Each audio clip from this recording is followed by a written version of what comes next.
Saudara-saudari terkasih, apakah saudara sudah memulai hari ini dengan penuh sukacita dan punya niat untuk berbuat baik meskipun kecil? Semoga Tuhan memberkati niat baik saudara. Hari ini saya ingin menunjukkan buah terong yang benihnya saya tanam beberapa waktu yang lalu sudah menghasilkan buah. Masih kecil tetapi sudah bisa dilihat dan hati senang ketika ada pertumbuhan.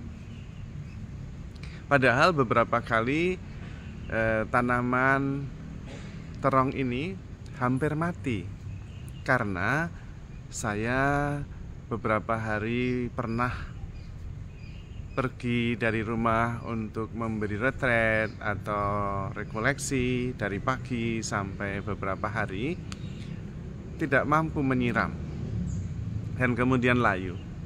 Tapi begitu disiram, bagus lagi. Puji Tuhan.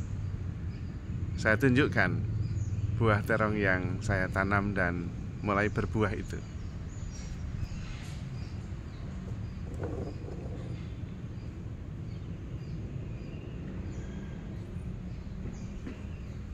Kecil tetapi sudah kelihatan buahnya. Yang menarik adalah bahwa saya belajar sesuatu, yaitu apapun yang tumbuh dan hidup itu perlu makanan, perlu air yang membuat mereka terus hidup dan bertumbuh. Kalau nutrisi, makanan, air tidak diberi, tanaman itu kelaparan, maka kemudian mati. Saya kemudian memetik satu pelajaran. Kita sebetulnya bisa juga menghentikan sesuatu dengan cara membiarkannya lapar, tidak memberinya makan. Maka sekarang berkembang sebuah pandangan bahwa kanker itu tumbuh dari dalam. Kalau kemudian kankernya itu tidak diberi makan, tentu tidak bisa tumbuh. Katanya gula itu makanan kanker. Kalau ada banyak gula dia bisa cepat bertumbuh. Tapi mungkin juga stres itu juga makanan kanker. Kalau kita tenang, maka kemudian kanker itu kelaparan lalu mengecil dan hilang. Karena kanker bukan sesuatu dari luar, tapi reaksi atas apa yang terjadi. Entah itu stres, entah itu makanan, entah itu asupan apapun yang tidak seimbang yang membuat sel itu bertumbuh tak terkendali. Tetapi bukan hanya penyakit, melainkan kebiasaan-kebiasaan. Kita juga bisa mengubahnya. Kalau kemudian kebiasaan itu tidak diberi makan, tidak diberi bahan bakar, maka kebiasaan itu juga bisa berhenti karena kelaparan. Dan salah satu cara yang paling baik untuk tetap diam, tenang, tidak memberi makan kepada pikiran yang negatif atau perasaan yang negatif adalah dengan hening. Duduk tenang, hening, tidak bereaksi, sadar saja, oh ini ada pikiran ini, pikiran itu. Lalu juga pikiran-pikiran itu mengajak kita untuk bergerak, tapi kita tetap duduk tenang, senyum saja. Lama-lama ajakan pikiran untuk terus bergerak itu berhenti sendiri. Juga pikiran-pikiran negatif itu akhirnya tahu bahwa dia tidak berkuasa. Yang berkuasa itu kesadaran saya yang sadar ini yang berkuasa, bukan pikiran, bukan perasaan. Nah, pada waktu itu kemudian pikiran itu tunduk kepada kita. Karena kadang-kadang kita cuekin, kita senyumin aja, dan kemudian kita menjadi lebih tenang. Demikian juga stres. Stres juga muncul dari pikiran.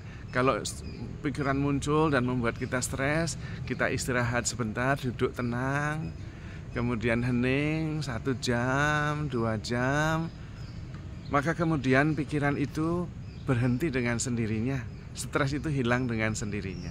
Demikian juga penyakit-penyakit. Kalau tidak dikasih makan, kita istirahat dan kemudian hanya dicuekin saja atau dikasih senyuman, dikasih cinta, maka dia akan kelaparan. Sesuatu yang negatif itu kelaparan kalau tidak dikasih makan, apapun juga. Nah, salah satunya juga caranya selain membiarkannya kelaparan, juga menggantinya dengan positif, yaitu cinta kasih. Cinta kasih itu berasal dari Allah. Cinta kasih itu adalah Allah. Allah adalah kasih. Maka kekuatannya powerful sekali. Yang negatif-negatif itu bisa hilang sendiri. Bahkan Tuhan dalam kesempatan tertentu mengatakan dosanya yang banyak itu sudah dihapuskan karena dia banyak berbuat kasih. Nah, bahkan dosa pun kalau nggak dikasih makan, tetapi malah dikasih kasih dengan perbuatan kasih, perbuatan yang baik, mengasihi, dosa itu pun juga dihapuskan, hilang dengan sendirinya. Maka langkah sederhana adalah latihan untuk bisa hening, tidak terus mengikuti pikiran-pikiran yang berkecamuk, tidak terus mengikuti perasaan-perasaan yang bergelora, dan membiarkan pikiran dan perasaan itu kelaparan, tidak mendapatkan energi dan bahan bakar. Karena di mana perhatian kita tertuju, di situ energi kita mengalir.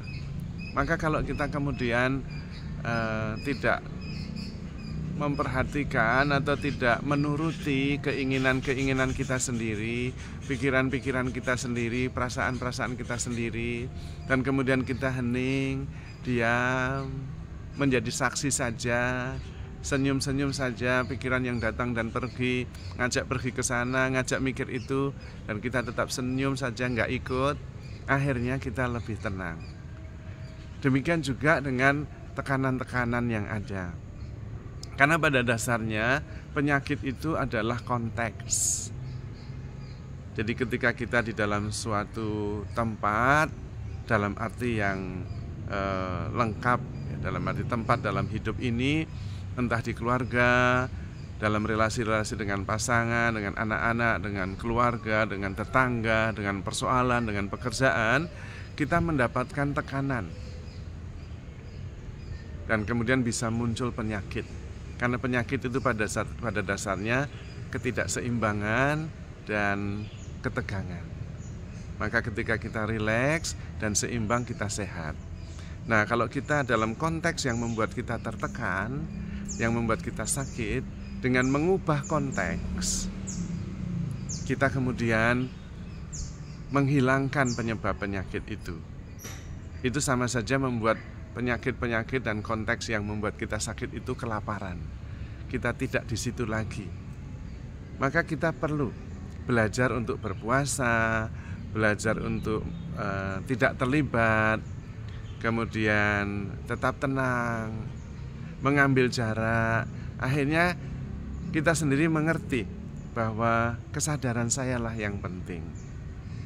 Pikiran-pikiran ada, tetapi kita cukup untuk menjadi saksi saja, tidak perlu terlibat di dalamnya. Kita tidak usah memberi makan, sehingga pikiran itu datang dan pergi, biarkan saja, tidak mengganggu, dan tentu tidak menimbulkan stres. Dan kita tetap tenang, tetap seimbang, maka kemudian kita bisa sehat. Dan pada waktu itu kita bisa berubah, karena kita bertindak berdasarkan kesadaran, bukan otomatis di bawah kuasa pikiran yang muyak atau perasaan-perasaan yang berkecamuk. Kita menjadi lebih jernih, lebih tenang. Pengambilan keputusan kemudian tidak reaktif, tetapi kemudian responsif. Kita yang menentukan. Dan pada waktu itulah kita merasa rileks, tenang, bahagia, sehat, dan terberkati. Maka saudara-saudari terkasih, handle yourself with care. Terus bertumbuh because you are loved. Tuhan memberkati.